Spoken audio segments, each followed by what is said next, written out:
Actu Show numéro 13, c'est parti avec cette petite publicité Apple en préambule. Vous avez certainement deviné de quoi nous allons parler. Et bien sûr, nous allons parler de l'iPad sous toutes ses formes parce que effectivement, depuis mardi dernier, nous avons nous avons un nouveau dans la famille iPad, le iPad mini. Alors cet iPad mini, c'est donc un nouvel iPad 7 pouces, enfin 7,9 pouces, qui a été présenté à la presse en direct de San Francisco. Comment dire, on s'est fait chier comme des rats morts pendant cette présentation parce que la moitié des choses avaient fuité avant et il a fallu attendre à peu près 1 heure avant que cet iPad soit présenté. Phil, donc le directeur des produits d'Apple, l'a présenté devant les journalistes en le tenant à une main. Ce qu'il faut savoir, c'est que donc c'est un 7,9 pouces et si vous essayez de faire la même chose avec votre main, vous allez vite avoir mal car votre poignet va se détendre un peu trop parce que 7,9 pouces, c'est vraiment un peu gros et c'est pas très ergonomique de le tenir de cette façon. Donc si on fait un rapide tour des propriétés de cet iPad mini, donc comme j'ai dit, c'est un écran 7,9 pouces, donc ils n'ont pas osé encore descendre sous la barrière des 7 pouces ou à 7 pouces comme les tablettes vraiment portables et Android du marché. L'écran, c'était la grosse déception à ce niveau-là. En fait, ça reprend donc l'écran, c'est toujours un écran 4 tiers, donc 1024 768 pixels.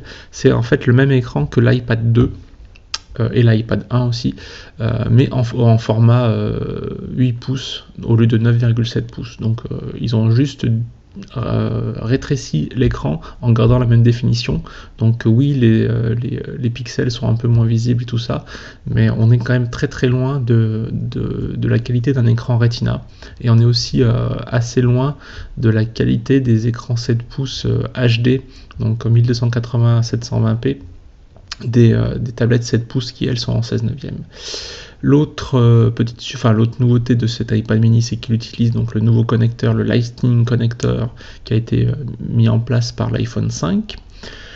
Côté processeur, aussi pareil, déception, donc vu que c'est le clone mini de l'iPad 2, nous reprenons le même processeur que l'iPad 2, donc aussi une petite faiblesse niveau performance par rapport à l'iPad qu'on connaît actuellement.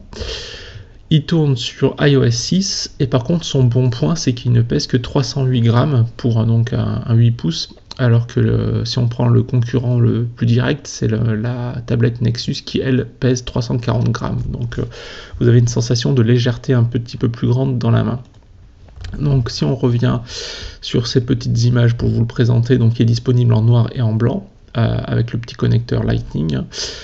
C'est la même finition que l'iPhone, donc c'est un dos en aluminium, donc si vous prenez blanc, ça sera gris, et si vous prenez noir, ça sera un noir un peu plus mat, qui est tout de même assez joli. Au niveau des prix, c'est là que c'est un petit peu encore une nouvelle fois la déception, car comme on peut le voir sur ce graphique, l'iPad mini n'est vraiment pas donné, en commençant à 339 €. C'est vraiment cher. Si on compare aussi les prix suisses pour l'iPad mini, ça commence à 379 francs suisses jusqu'à 579 pour la version 64 Go, ce qui est quand même assez élevé. Il faut rajouter plus de 100 € pour avoir un modèle cellulaire, donc avec 3G.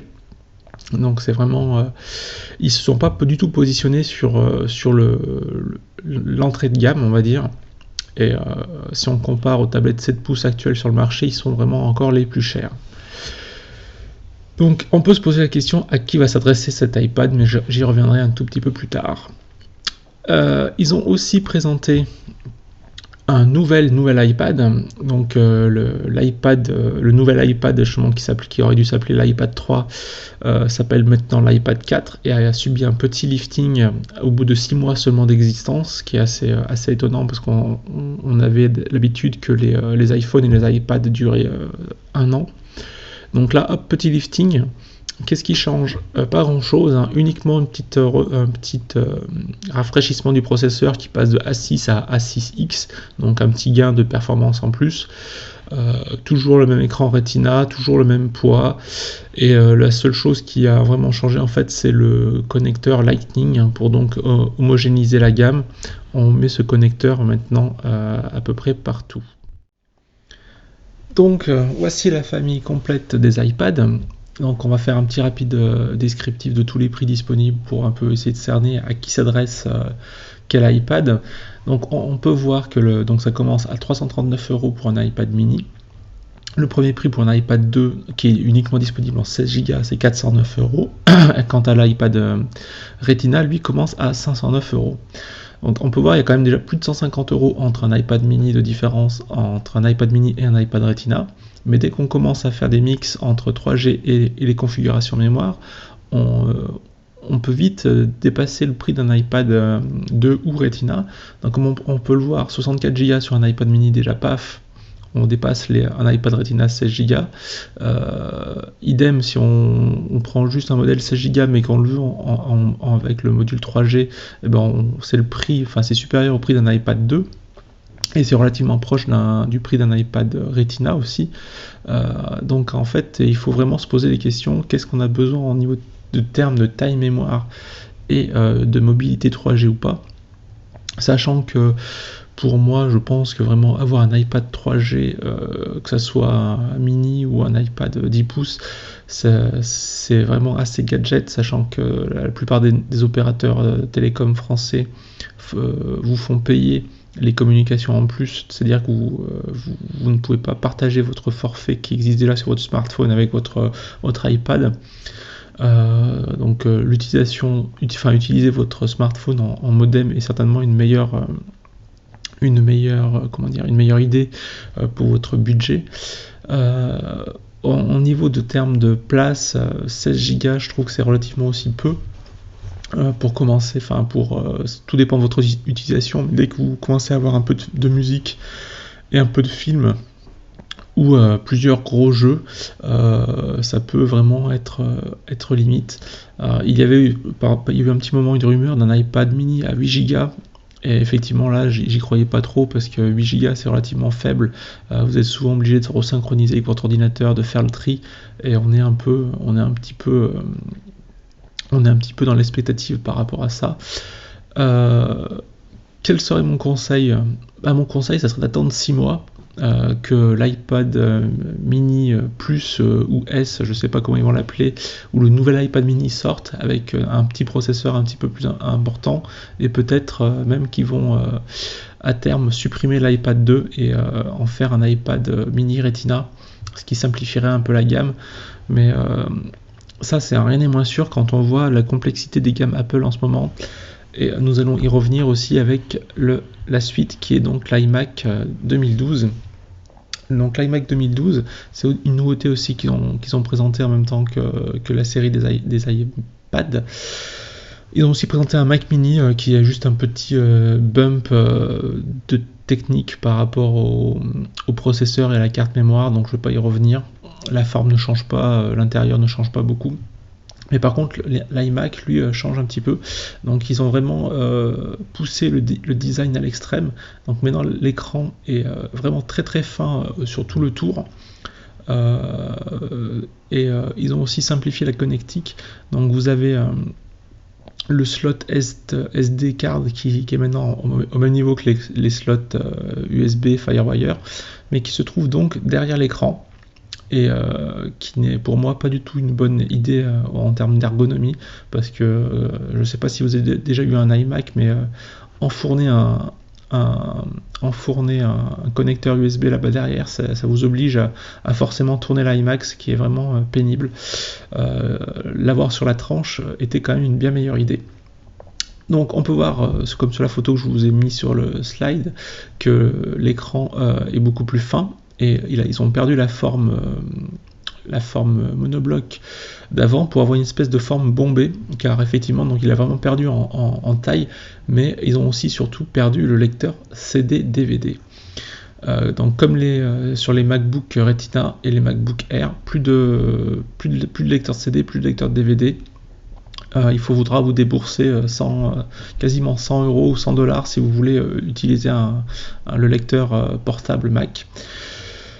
Pour moi, c'est une erreur, parce que la chasse à l'épaisseur et à la taille sur un écran qui est quand même un écran 27 pouces, je trouve que c'est un petit peu ridicule, et surtout que à mon avis ils vont prendre les défauts des MacBook Retina, c'est-à-dire qu'ils ne sont plus du tout customisables par un utilisateur, même un utilisateur avancé. Les MacBook Retina, ils sont indémontables, tout est collé à l'intérieur, et la façon dont cet iMac a l'air d'être monté aussi, c'est vraiment d'être très pénible pour faire une réparation soi-même. Donc c'est en train de devenir des objets jetables et des ordinateurs jetables, ce qui me peine un peu, car j'aime bien pouvoir de temps en temps, au bout de 2 ans ou 3 ans, au lieu de changer d'ordinateur, juste changer certains composants, rajouter un disque flash par exemple. Ça vous permet de profiter de votre ordinateur un petit peu plus longtemps. Sinon, qu'est-ce qu'on peut dire sur ce nouvel iMac ? Pas grand chose, à part donc que la disparition du lecteur CD. La seule chose qui est intéressante de noter, c'est qu'ils ont repris une technologie Intel qui s'appelle le Smart,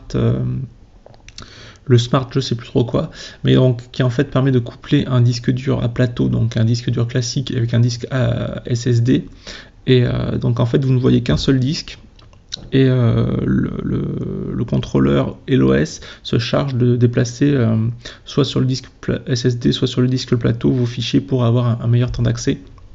Donc vous perdez un petit peu en espace mémoire, donc c'est-à-dire si vous avez un disque flash de 256 Go plus un disque normal de 1 Tera, vous n'allez pas avoir 1,2 Tera, mais uniquement 1,1, car il y a une zone de cache qui est justement dédiée à ces opérations de swap entre le disque plateau et le disque flash.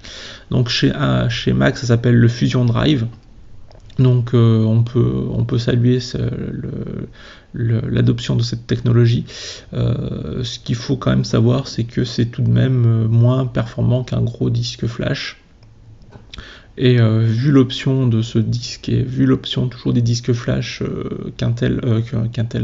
que Apple met dans leurs iMac, on peut quand même crier un petit peu au scandale, car vous avez dans le commerce le double de capacité pour le prix de l'option sur un iMac ou sur un Mac mini, enfin sur n'importe quoi. Donc c'est un petit peu pénalisant pour les consommateurs. Donc voilà, on a rapidement fait le tour de cette keynote Apple. L'actualité étant toujours quand même relativement chargée en cette fin de mois d'octobre. Il y a eu la sortie de Windows 8 et lundi il y a la sortie du nouveau Nexus. J'essaierai de refaire rapidement un cast sur cela. Donc passez un bon week-end et à très bientôt. Pour être informé des nouveaux casts, n'oubliez pas de me suivre soit sur Twitter, soit sur Google+, et aussi sur mon site internet trash.com.com, où je vais aussi diffuser dans pas très longtemps ce cast. Merci encore à vous de me suivre, et un tout bon week-end depuis la Suisse.